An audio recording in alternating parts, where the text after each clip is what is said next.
कधीच नाही चुकणार तुमचे फेवरेट टीव्ही शोज झी5 सोबत, तेही एकदम फ्री।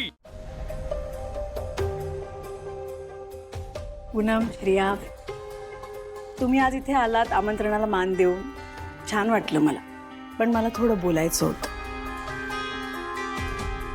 आपण सगळ्याजणी नेहमी अशा हळदी कुंकवाच्या कार्यक्रमांना भेटतो, म्हणजे एरवी वेळ कुठे असतो म्हणा आपल्याला, पण अशा कार्यक्रमांच्या दरम्यान जेव्हा आपण भेटतो आपली तेवढीच ओळख होते।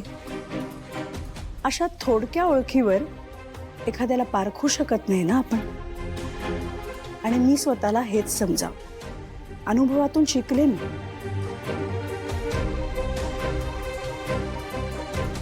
ही जी माझी सून आहे तिला कधीही मी अशा कार्यक्रमांमध्ये घेऊन आले नाही, ना तिचा उल्लेख केला ना कधी कौतुक केलं, कारण ह्या सगळ्यामध्ये मला कमीपणा वाटत होता।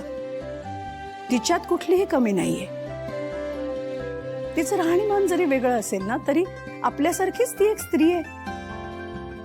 आणि मुख्य म्हणजे एक स्त्री असूनही ती दुसऱ्या स्त्रीचा पाण उतारा करत नाही, तर तिच्या पाठीशीच उभी राहते।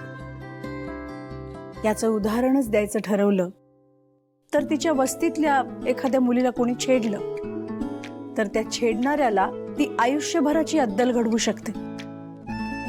एखाद्या स्त्रीच्या सौभाग्यावर संकट आलं तर ते संकट शिवा दूर करू शकते। आणि आपण काय करतो?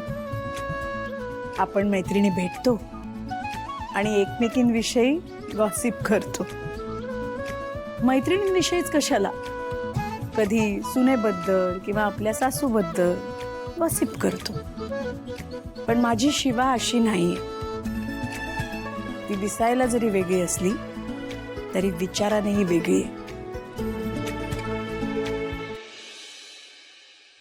हो, गरीब घरातून आलेली मुलगी आहे। येताना काही बक्कळ पैसा वगैरे घेऊन आली नाही, पण येताना माणुसकी, संस्कार आणि कुटुंबासाठी लागणारी हिम्मत मात्र भरपूर आहे तिच्यात।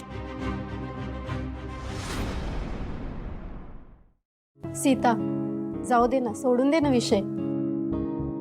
दिला असता, पण तुम्हाला तिच्या केसांविषयी बोलताना ऐकलं।